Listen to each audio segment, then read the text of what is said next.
Hola a todos los seguidores del blog del Runner. Hoy vamos a ver qué es y cómo funciona el mecanismo Windlass.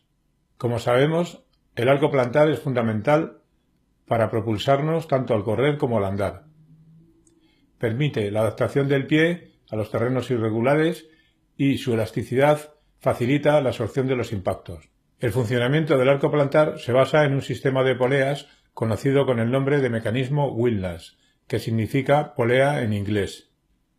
Este mecanismo tiene una gran repercusión en numerosas lesiones o dolencias muy habituales, como son pronación excesiva, fascitis plantar, fracturas por estrés, dolores de rodillas, caderas o lumbares, como veremos al final de este vídeo. A continuación vamos a conocer este mecanismo tan importante, en especial para los corredores. ¿Qué es el mecanismo Windlass? La fascia plantar está compuesta por unas gruesas bandas de tejido conectivo que unen el calcáneo con la cabeza de los metatarsos, a través de los huesos sesamoideos, en la parte inferior del antepié.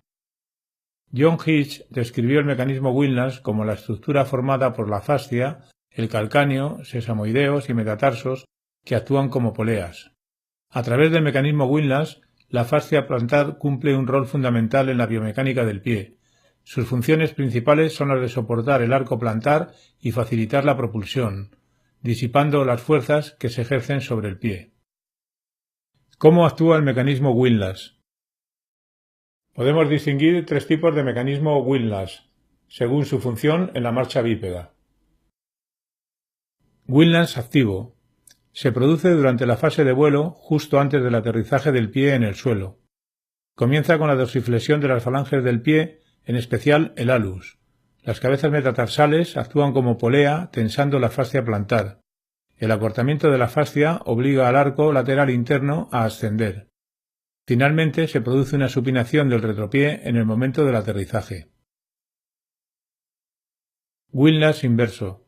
Tiene lugar al comenzar la fase de apoyo. Se activa por la carga del peso sobre el pie, que aleja el metatarsiano y el calcáneo. La extensión de la fascia plantar origina una flexión plantar, que aplana el arco. Produce una pronación del retropié y mantiene los dedos en contacto con el suelo.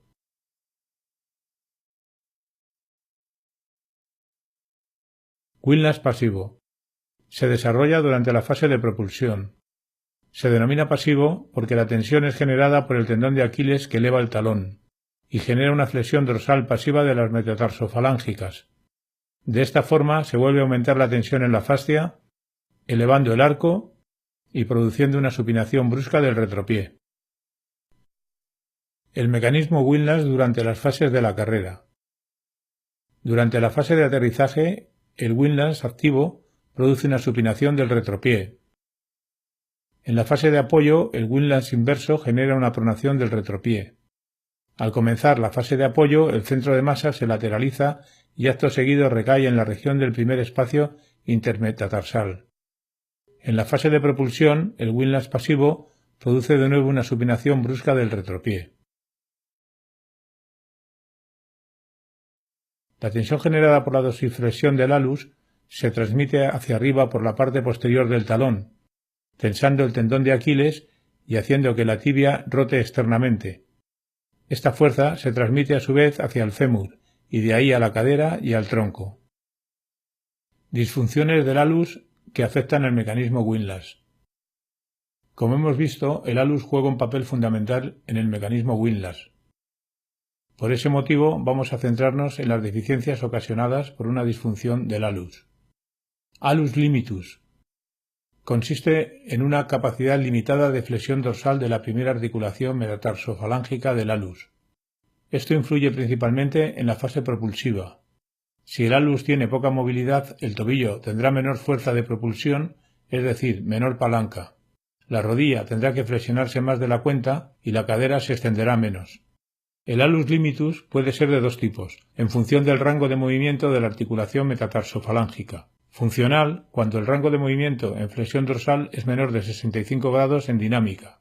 Estructural, cuando el rango de movimiento en flexión dorsal es menor de 20 a 30 grados en estática. Halus rigidus. Es una deficiencia del dedo gordo del pie que consiste en una artrosis de la primera articulación metatarsofalángica del alus, que va acompañada de rigidez y dolor para la flexión dorsal. En este caso, la articulación presenta un rango de movimiento en flexión dorsal menor de 15 grados en descarga. Alus valgus. Es una desviación del alus hacia el resto de los dedos del pie. No debe confundirse con el juanete, que es una prominencia de la cabeza del primer metatarsiano que da origen a una angulación inadecuada de la articulación, llegando incluso a provocar la superposición del primer y segundo dedo. El alus valgus está asociado al uso de calzado inadecuado, como el calzado de punta estrecha y algunas alteraciones del pie, que suelen ser los factores determinantes de su aparición. ¿Cómo realizar el test de Jack o maniobra de Hapcher? Para detectar si el mecanismo Windlass tiene un funcionamiento correcto, podemos hacer el siguiente test. Estando en bipedestación, intentamos flexionar dorsalmente el dedo alus con los dedos de la mano. El test se considera correcto, es decir, negativo, cuando se produce un levantamiento del arco plantar al acortarse la fascia y una supinación del retropié.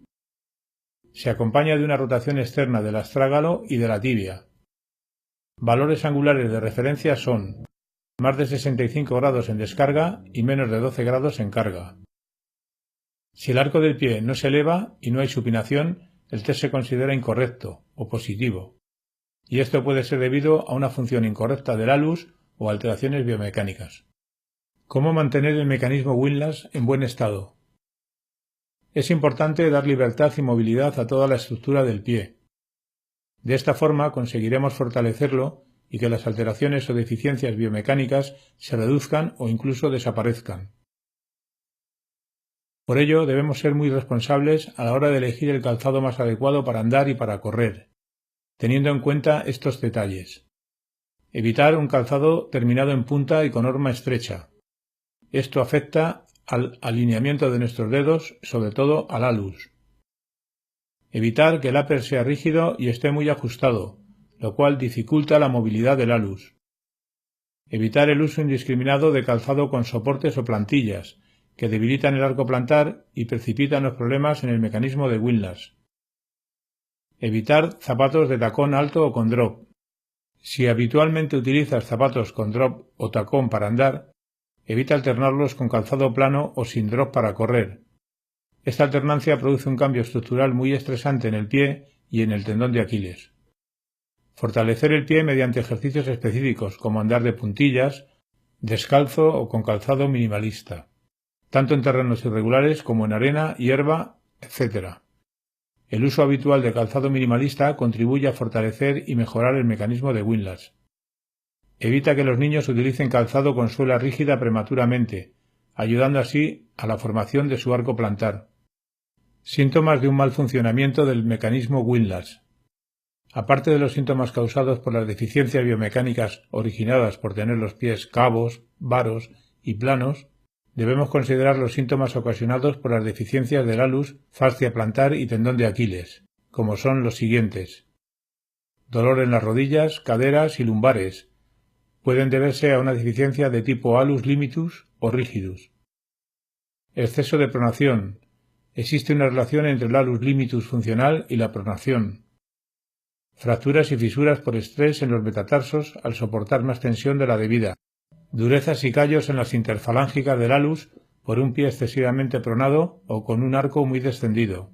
Fascitis plantar debido al exceso de tensión en la inserción de la fascia con el calcáneo.